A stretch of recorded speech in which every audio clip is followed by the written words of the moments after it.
So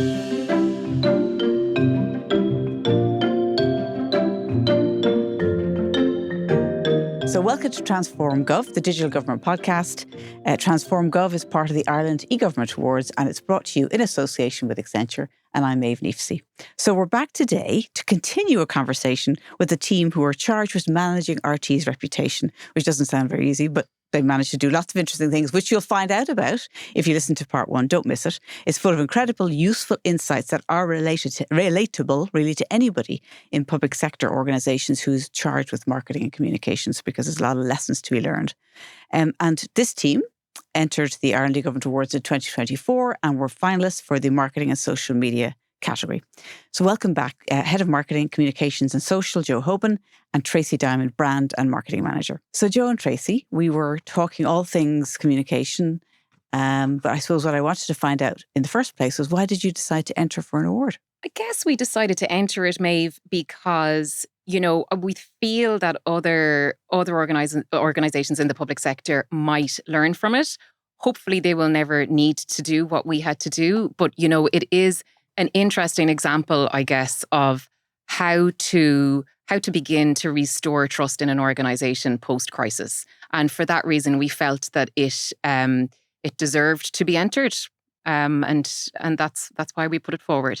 And I think it was important for us to enter it, I suppose, as as a national cultural institution and as the national broadcaster, to be hopefully to be nominated and hopefully to be shortlisted. It was, from a stakeholder perspective, an important piece of an important piece of that jigsaw in terms of putting all that back together. And in part one, we talked about how you've actually achieved, a really good positive result for the organisation in terms of people's trust on an individual level, and also trust in your news, and just all the important metrics that, you obviously watch.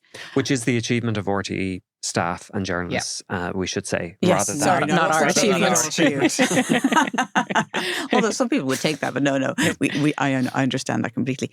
But what I found really interesting was when we were speaking was that you talked about the performance in a way of your digital channels, like RT Player, as playing a part in building trust. Yeah. So what's the link between a platform and trust? That's really interesting. I mean, if it's a better experience, do people tend to trust you more? Is that what we're saying? I think they place more value on you as being relevant to them if their access points to RTE are fit for purpose. So, there's been an evolution of RTE Player as a product. It's been a long journey, but there has been a massive amount of investment in it because RTE recognises from the insights that we can draw from the brand tracker that, people obviously are more inclined to rate the organisation as being valuable to them if they're actually able to comfortably and accessibly access the content where they are and whenever they want. Yeah. And do you see digital channels, cannibalizing your content, or the short form content can sometimes be seen to erode, people watching the longer form, basically, or kind of. Do you see it as a challenge, or where do you see that? Well, I mean, I think. What I was going to say was, I suppose I was about to say that we don't see it as a challenge, but that wouldn't necessarily be true, because fundamentally the short form content world is a world that RT is now a very active participant in. So I would say really that the short form content piece is actually an opportunity. Was it seen as a challenge initially? It's probably honest to say yes. Yep. But I think we have invested significantly from a resource perspective in our whole social media portfolio and our entire social media architecture, which is where the majority of short form content lives. And I think certainly the social media team in RTE have now, I think, a really best-in-class expertise in terms of turning around RTE's longer form content and optimizing it for social consumption. I was just looking at some stats before I came in. Some quarter one video views for across the RTE social portfolio in Q1 up 26% year on year. Video views up 50%.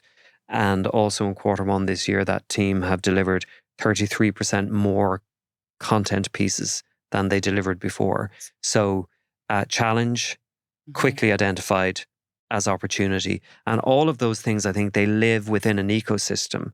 So people consuming RTE Radio 1 on TikTok, that exists within a consumption ecosystem, the same, which is also shared by people consuming Radio 1 on FM or on the RTE Radio Player app or on their television. So all of these things, they exist within a kind of a universe of consumption. So challenge becoming opportunity. And I think the hesitation when we say that is because obviously it's nuanced for RTE because we're dual funded. So we have the commercial side of the house whose job it is to sell ad space. And obviously we don't, when we're distributing content on channels that are not our own, we can't make revenue from it. Yeah. But, to Joe's point, our core purpose here is to provide the public with content. And if they're consuming that on TikTok or if they're, consuming it, doesn't matter where they consume it as long as they're consuming it from us. And hopefully then, short-term content driving people then to consume the longer form content on Player on our own owned channels. Yes, that's the hope. One is a teaser to the other. Exactly. And as you say, they're different ecosystems. I mean, they're different worlds in a way. And some, if they're not there, they won't even know about you. Well, exactly. And it's, as you used a word earlier, Tracey, which is around relevance. And there's many building blocks of trust. And I think functionality is a building block. Relevance is a building block. It doesn't matter how much you love a particular brand of cornflakes. If every time you open the box splits in two and they spill on the floor, you're going to stop buying them. So really, it was hugely important for RTE to get its infrastructure, fit for purpose, to get its distribution working effectively. And as part of distribution, we would include social media distribution, and a kind of an ethical and a best-in-class approach to the distribution of content, with the aim and I suppose anticipation of bringing people in then to engage with the longer form content on the owned platforms. But that isn't always necessarily going to be a journey that every single consumer is going to follow. And I think that raises an interesting question about the role and the mandate of public service media. The end game can't only be, a pipeline fill of consumers back into your services. It may be that there are elements of your audience and cohorts within your consumption base who are only consuming you on third-party platforms. Yes. So it's highly relevant to be there, especially for RTE News. And, Philip Bromwell and all of the RTE News social teams have done an extraordinary job. I think yesterday they passed the 1 million follower mark on TikTok just for RTE News. Wow. And that is so important, that RTE News is there for those audiences and on for TikTok who may never watch linear TV. Yeah. Although RTE linear TV did have its highest ever consumption in 2024, a highest ever for 11 years. And I suppose that's the point that I keep making. Just because one thing is true doesn't mean that another thing is true. Just because there is an explosion within short form content on third-party platforms, that does not automatically imply or infer that, that linear consumption is dead. Actually, linear consumption went up in 2024. So many, many different and confusing things can be true at once. Another example to that point is the RTE Concert Orchestra. There are many people in this country who will never want to go and see the RTE Concert Orchestra in person, but yet, they do engage with short form or content on TikTok featuring the RTE Concert Orchestra. And that's a win for us because if they're engaging with it in their space where they live and where they are, then, that's fine. That's a win. So I suppose it's meeting people where they're at. And the public service element comes in there. So I'm going to take a quick break because we have very important people for us to thank. So just give us 2 seconds. Through the power of cloud, data and AI, Accenture is helping the public sector by blending human ingenuity, technology and a delivery-focused culture to turn their ambitions into action. Be ready for any challenge by adopting a continuous reinvention mindset to deliver human-centric services that adapt and grow with your needs. Contact the team at Accenture to find out more. Okay, so we're back, and what's turned into actually a bit of a masterclass today on marketing, really, a masterclass in marketing. And we'd been talking about, what builds, I suppose, a brand. And part of that is messaging, of course, content, of course, but also platform. But I wanted to kind of go back a step for a second, because when we talked about the output of the one of the unforeseen, in a way, consequences of the crisis was that you had to really go back to the core basics of what are we? What's our job? And so you then talked about kind of clarifying your own values as an organization. So what are the values? And then how did you start to kind of filter those through the organization? Because that is what so many people are trying to do. Because it's hard to live your values, and it can't just you be saying these are the values. Everybody has to kind of buy into it. Well, just on the values piece, I suppose we're between two sets of values now. Part our public affairs division have been leading a root and branch review, really, of all of those, I suppose, pillars of the organization in terms of purpose, values, mission. And we're just coming out now from a very in-depth consultation and interactive process with staff to reframe the values of the organization. They really, without getting into what that the minutiae of that value statement itself. I mean, trust and relevance. And I think, certainly for public service media, those kind of original Rethian values are never far away in terms of, to educate, to inform, and to entertain. And I think for us as marketeers, particularly in the public service space, it's so important to get that balance between inform, educate, and entertain. People often forget the third one as being, part of the mandate of a public service media. People deserve to be entertained by their public service broadcaster as much as informed and entertained. And I think the new values will, certainly restate that and lean into that space, so informed by the purpose. Undergoing at the moment, rather than being done. Yeah, right. And I'm sure accessibility is going to make the cut as well, because in every sense of the word, so accessibility of content and then accessibility to all. In terms of our approach to, Irish Sign Language, subtitling, audio descriptions, etc. Well, I can hear a whole lot of people clapping. And of course, transparency is in there as well, isn't it? Yeah. Which is a tricky one, because some things, can't be absolutely transparent, but I suppose a part of the crisis was lack of transparency. Is that been considered? Are you thinking about that? Yeah, absolutely. Of course, yeah. Well, I mean, I suppose the EA, the Expert Advisory Committee recommendations and the governance framework, transparency is the engine of those. And I think, the fuel of the crisis, if you like, was, I suppose, the extent to which transparency in some areas had really collapsed. And it's a painful thing to rebuild that. Yeah.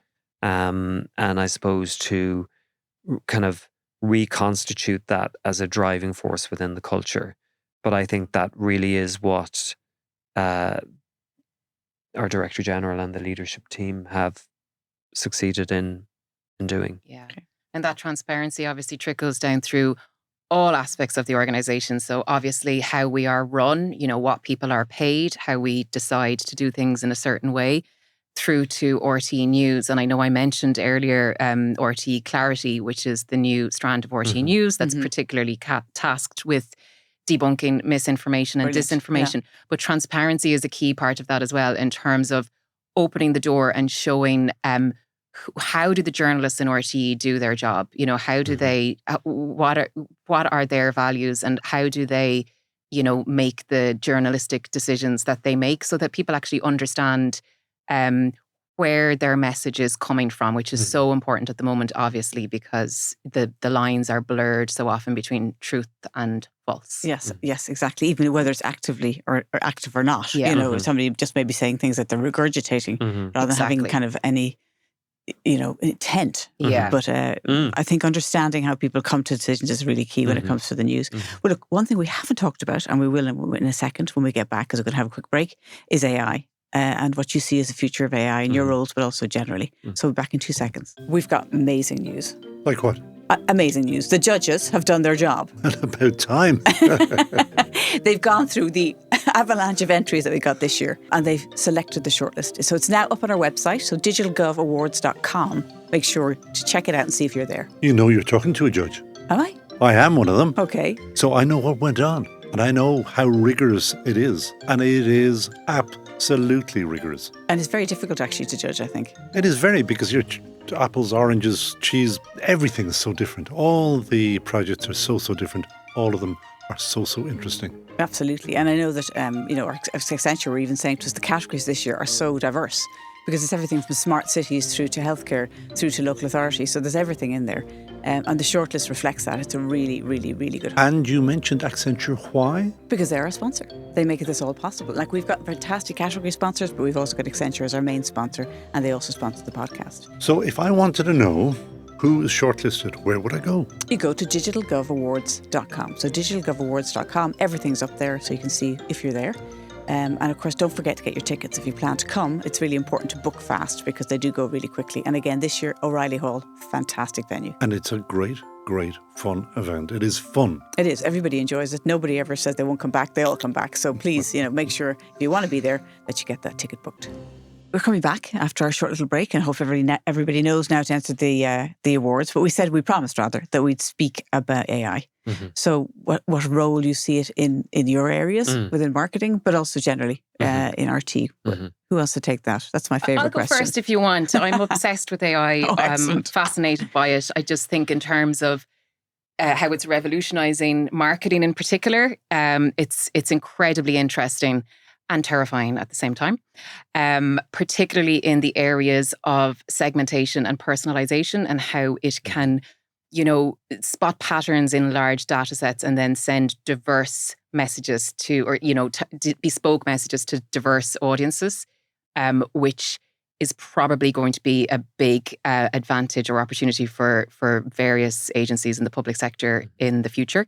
And are you already seeing that? Are you using that already? Well, we would use software, like third-party software for our CRM, and a lot of third-party software would have elements of AI already integrated into them. And also in terms of optimizing campaigns, a lot of the platforms that we might advertise on would be enhanced in some way by AI, in terms of the A/B testing,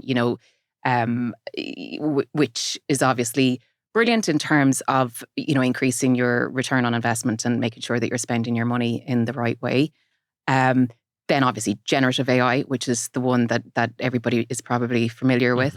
That's incredibly exciting. I would say, myself and Joe have talked about this before, I think, and he'll probably chime in. We're not really actively using it on a day-to-day basis yet, apart from maybe brainstorming, outlining thoughts. In terms of text prompts to video, to image, we can see huge uses in the events team around conceptualizing ideas, and visualizing them before you get to the designer stage. So before it becomes a CAD drawing, basically taking what's in your head, writing it as a text prompt, and then visualizing that. Massive strides there.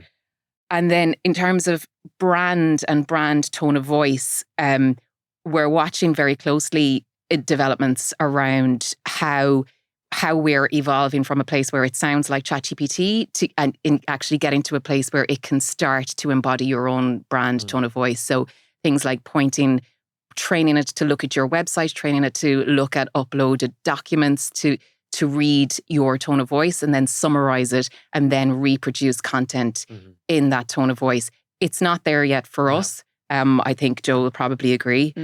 So really exciting. Obviously, though, I think for all of the brand wins that are possible in terms of efficiencies, the risk to a brand of getting it wrong massively outweigh the wins right now. And I think AI literacy, terribly important, obviously. Compliance with the new Act, the new EU AI Act, and generally making sure that all staff that are in any way using AI are very clear that it is only as good as the data that it has been trained on. Exactly. And I think with the AI Act, also important decisions are still finally arbitrated by a human. Yes. So, people kind of think, they're going to take over, but actually the Act's very clear about that. Anything important and critical, it is a human in the end. I mean, but clearly AI has a function, has a lot to offer around administrative tasks, in terms of driving efficiency there. For me, from a marketing and a brand perspective and communications, the line, there is a solid line still there in relation to generative AI. Absolutely. I think when it comes to early stage visioning as part of a creative process, if you have an idea in your head about how you want RT to look at the ploughing, and you use AI to generate a very early stage imagining of that, absolutely that can be useful in early stage creative development. But ultimately, I have never been satisfied with anything that AI has generated. I've never actively or seriously used it in communications or marketing, apart from out of curiosity and being, not happy with obviously what has come out. And I think, RT has we have our AI guidelines in place. I think there is a lot to fear from it being used incorrectly and without, I suppose, full awareness of its limitations. It brings us back to the word authenticity. Yes. And the audience needs to be able to define authenticity and to appreciate authenticity. And I think that we have a role in safeguarding that. And an interesting one for RT, particularly not now, but into the future, is obviously AI is fueling a lot of misinformation out there. It's very easy to create very convincing content that is untrue. But equally, AI is also being used to listen, for sentiment analysis and for listening to conversations that are happening in various corners of the internet that are fueling misinformation. So from a debunking point of view in the future, I think AI is actually going to help us, solve that problem. Paradoxically. I know. AI is both kind of your best friend and your worst enemy in a way, depending on whose hands it's in. Yes. And I suppose we have to know where it is and what place it is, because I think a lot of the time AI is in our lives anyway, and we don't know about it. Well, this is in terms of security. We're labouring. I suppose people send. I think when people talk about AI in the general sense, they're thinking of generative AI and a giant chicken eating an elephant or something, which was something I saw on TikTok this morning, and it was very, very convincing until the beak disappeared. The beak's disappeared. But really, AI is everywhere. It's embedded in the functionality of so many of the things that we do. We are hugely reliant on it. In fact, we don't even know the things it's doing for us. Yeah. Yes. So, customer service, being able to get through to the right person, even in revenue now, they're using AI to get you to the right person. So all of that thing, it's so subtle in terms of every interaction with an airline now through their chat app. And Stuart Copeland is actually being interviewed. He's going to be here for the Tech Summit, and he was interviewed on That Great Business Show, and he was talking about the use of AI and creativity.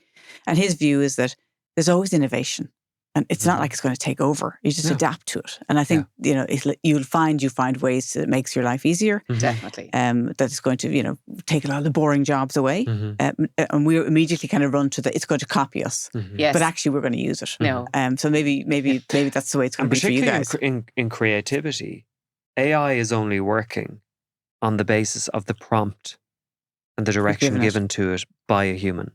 So, not to labour or repeat the points, but I think it has a role in creativity. I think within early stage development, I think we do have to respect the expertise of our copywriters, of our motion graphics artists, of our designers. I don't see in the short to medium term AI replacing that human craft, you know. Yeah. Tracy's not so sure. I don't know. Anyway, what we're going to talk about now before we wind up is just to talk to us about your short and medium term plans in terms of marketing. Because I can see you're still on a journey in terms of, sorry for that terrible word, journey, in terms of building that trust and kind of reframing, I suppose, in terms of your values. Yeah. So what are your medium and short term plans?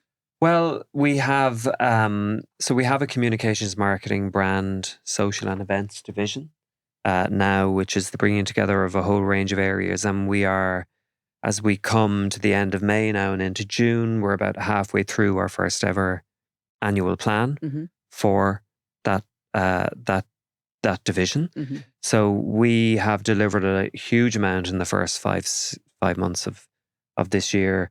And in terms of campaigns, coming up a really busy quarter 3 and quarter 4 ahead with campaigns for RTE News, campaigns coming down the tracks for Summer of Sport, for New Season, for the first edition of Traitors, campaigns in development for our radio services. So it's really, really busy. And again, I suppose the through line that's running through all of them is the Your Public Service media positioning, and that, you know, all of these content and services are an expression of RT's public service mandate and are part of our relationship, part of the matrix of our relationship with the audience. Okay. Anything else, Tracey? No, that was a great summary. So Tracey's not doing anything right now. You've got a very busy, you've really busy event season. Summer ahead, we do indeed. Yeah, Okay. We're bringing RTE to all kinds of events where people are showing up. And I suppose everything that Joe talked about there, we're the experiential version of that. So, you know. In person still matters? In person still matters, Maeve. Absolutely. Good. Well, look, hopefully we'll see you at one of those events. And thank you so much for coming in and sharing. And of course, I'd encourage you to enter the R&D Government Awards again, because we'd like to see you as a finalist or maybe even a winner. But all that's left for me to say is thank you very much for being here. Thank you for having us. Okay, so the studio. Thank you to Peter Rice, the studio manager, our video editor Neil Horner, our sound engineer and videographer Lee Brennan. And thanks again to South Dublin Podcast Studios.